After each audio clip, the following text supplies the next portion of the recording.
காலை வெளிச்சம். என்னாகமம் அதிகாரம் 12. மாறுவேடத்தில் பொறாமை பாகம் 2. மிரியாம் மற்றும் ஆரோன் விஷயத்தில் நடந்தது போல பொறாமை எப்படி வேறொரு புகாரின் பின்னால் ஒளிந்து கொள்கிறது என்பதை நேற்று நாம் பார்த்தோம். யாவே தேவன் அவர்களிடம் கேட்ட ஊடுருவும் கேள்வியோடு நாம் முடித்தோம். அந்த கேள்வி இன்னும் ஒவ்வொரு இருதயத்தையும் ஆராய்ந்து பார்க்கிறது. யாவே தேவன் கேட்டார், என் தாசனாகிய மோசேக்கு விரோதமாய் பேச உங்களுக்கு பயம் இல்லாமற் போனதென்ன? அந்த கேள்வி நம்மை நடுங்க செய்ய வேண்டும்.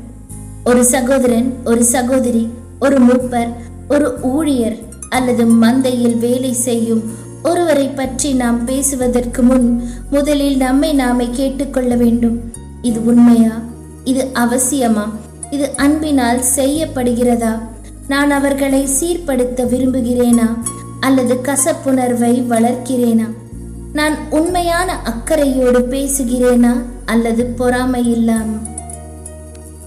யாவே தேவன் மிரியாமை நியாய தீர்த்த பொழுது அவர்களுடைய உடலில் கண்ணுக்கு தெரியும் ஒரு அடையாளம் தோன்றியது. என்னாகமம் 12 அதிகாரம் 10 சொல்கிறது, மிரியாம் உரைத்த மழையின் வெண்மை போன்ற குஷ்டரோகியானாள். அவளுடைய உள்ளத்தின் பாவம் வெளிரங்கமாக தெரிந்தது. இருதயத்தில் மறைந்திருந்த பொறாமை உடலின் மீது வெளிரங்கமாக அவமானமாக மாறியது. அவளுடைய வார்த்தைகள் தமது பார்வையின் சிறியவை அல்ல என்பதை யாவே தேவன் அனைவருக்கும் காண்பித்தார். இன்று நம் மீது என்ன காணக்கூடிய அடையாளம் வரக்கூடும் என்று நாம் இப்பொழுது கேட்க வேண்டும்.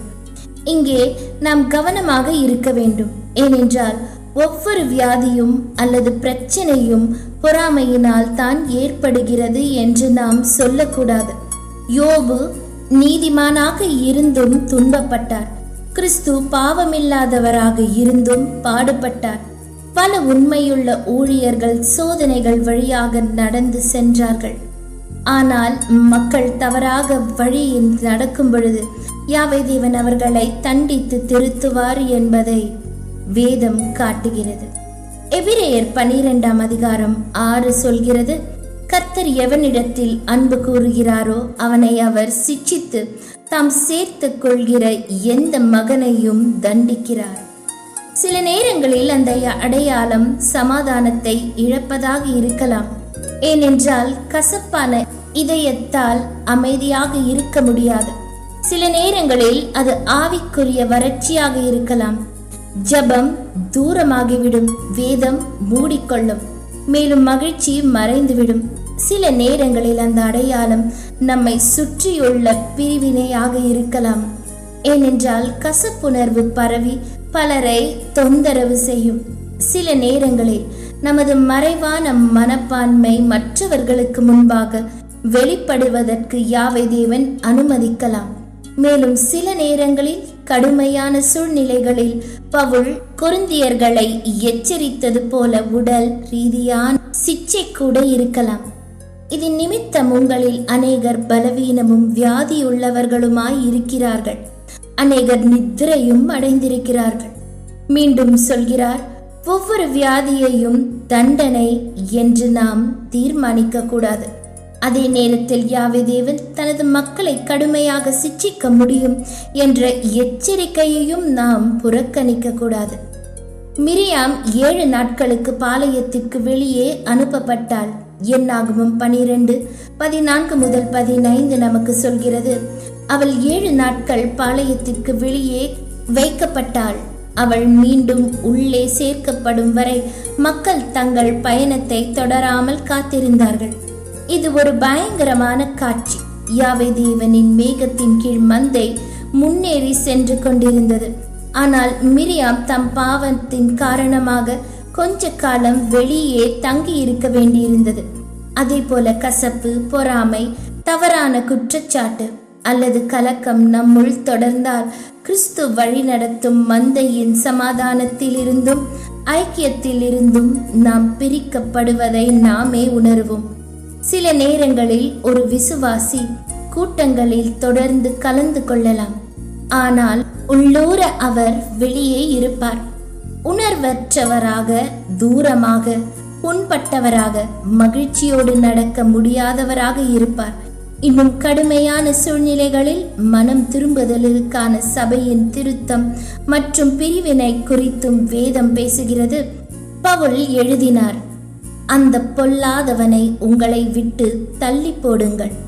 ஆனால் திருத்தல் என்பது ஒருபோதும் அழிப்பதற்காக அல்ல, அது அந்த நபரை மீண்டும் கொண்டு வருவதற்காகவே.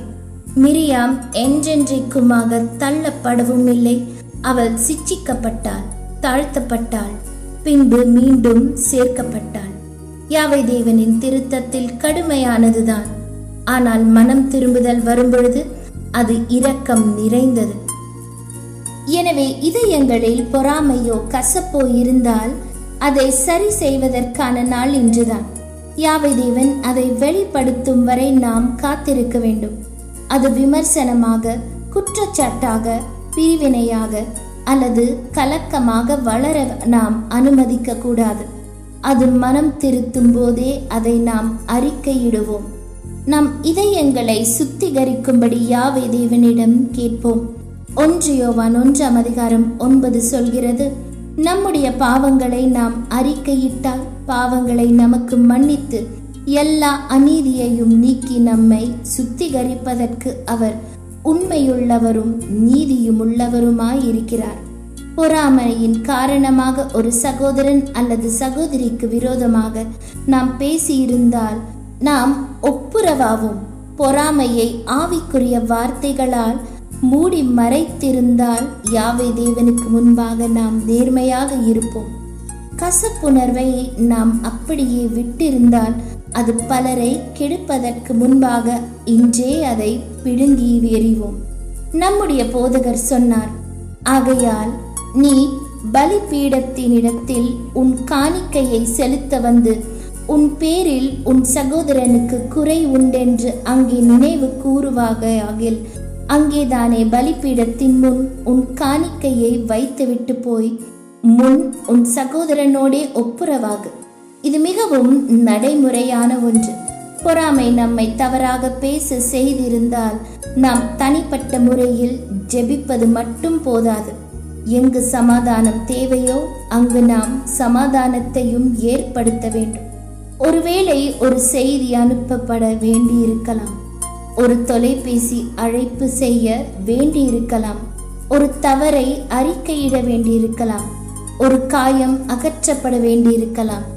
நான் செய்தது தவறு என்று நாம் சொல்வதை ஒரு சகோதரனோ சகோதரியோ கேட்க வேண்டியிருக்கலாம். பவுல் சொல்கிறார், இதோ இப்பொழுதே அனுக்கிரக காலம், இப்பொழுதே இரட்சணிய நாள். அறிக்கையிடுவதற்கான நாள் இன்றே. கசப்பை அகற்றுவதற்கான நாள் இன்றே. ஒப்புரவாவதற்கான நாள் இன்றே. வேறொரு புகாரின் பின்னால் பொறாமையை மறைப்பதை நிறுத்துவதற்கான நாளும் இன்றே. மிரியாம் மற்றும் ஆரோனிடமிருந்து நாம் நன்றாக கற்றுக்கொள்வோம். யாவை தேவன் வெவ்வேறு அங்கத்தினர்களை வெவ்வேறு வழிகளில் ஆசீர்வதிக்கிறார். ஒருவர் பிரசங்கிக்க பயன்படுத்தப்படலாம், ஒருவர் அமைதியாக சேவை செய்ய பயன்படுத்தப்படலாம், ஒருவருக்கு ஞானம் கொடுக்கப்படலாம், ஒருவருக்கு உபசரிக்கும் குணம் கொடுக்கப்படலாம், ஒருவருக்கு தைரியம் கொடுக்கப்படலாம், ஒருவருக்கு ஜப வாஞ்சை கொடுக்கப்படலாம், ஒருவருக்கு தலைமைத்துவம் கொடுக்கப்படலாம், ஒருவருக்கு பாடுகள் கொடுக்கப்படலாம். அதன் மூலம் மற்றவர்கள் பலப்படுத்தப்படுவார்கள். சரீரம் பல அவயங்களை கொண்டுள்ளது, ஆனால் ஒரே தேவன் அவர்கள் அனைவரிலும் செயல்படுகிறார். 1 கொரிந்தியர் 12:18 சொல்கிறது, தேவன் தமது சித்தத்தின்படியே அவயங்கள் ஒவ்வொன்றையும் சரீரத்திலே வைத்தார். யாவை தேவன் ஒரு சகோதரனை அல்லது சகோதரியை ஒரு குறிப்பிட்ட ஊழியத்தில் வைத்திருந்தால் நாம் பொறாமைப்பட வேண்டாம், நாம் மகிழ்ச்சி அடைவோம். அவருடைய ஆசீர்வாதம் நம்முடைய ஆசீர்வாதத்தை குறைப்பதல்ல. அவர்களுடைய அழைப்பு நம்முடைய அழைப்பை ரத்து செய்வதில்லை. அவர்களுடைய சேவை நம்முடைய சேவையை மதிப்பற்றதாக மாற்றுவதில்லை. எனவே நாம் ஒரு சுத்தமான இருதயத்திற்காக யாவை தேவனிடம் கேட்போம். அவருடைய அபிஷேகம் பண்ணப்பட்டவர்களை நாம் மதிப்போம். நாம் கவனமாக பேசுவோம். அன்போடு மட்டுமே திருத்துவோம். ஒருபோதும் கசப்போடு அல்ல. மற்றவர்களை யாவே தேவன் பயன்படுத்தும் பொழுது நாம் சந்தோஷப்படுவோம். பொறாமை இதயத்தின் குஷ்டரோகமாக மாறுவதற்கு முன்பே அதை அகற்றுவோம். மிரியாமின் தோல் பனியைப் போல வெண்மையானது. அதை முழு பாளையமும் பார்த்தது.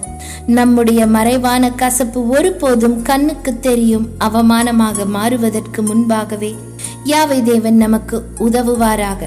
இன்றே அறிக்கையிடுவோம். இன்றே மன்னிப்போம். இன்றே சமாதானமாகவும் மேலும் கிறிஸ்து வழி நடத்தும் மந்தைக்கு முழுமையாக திரும்புவோம். இதுடன் என்னாகமம் 12ஆம் அதிகாரத்தின் படிப்பு முடிகிறது. யாவே தேவனுக்கு சித்தமானால் நாளை நாம் ஒரு புதிய பாடத்திற்குள் நுழைவோம். ஜெபம்.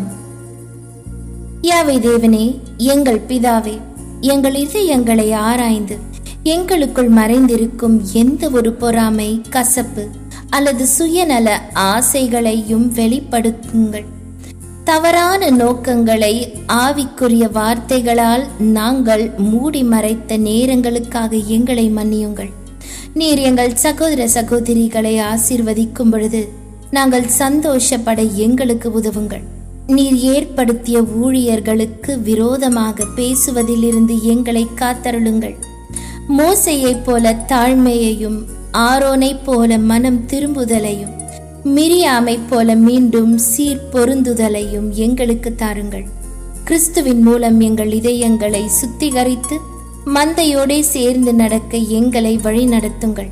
தேவனே, சுத்த இதயத்தை என்னிலே சிருஷ்டியும், நிலைவரமான ஆவியை என் உள்ளத்திலே புதுப்பியும். சங்கீதம் 51:10. கிறிஸ்துவின் நாமத்தில் ஜெபிக்கிறோம் பிதாவே.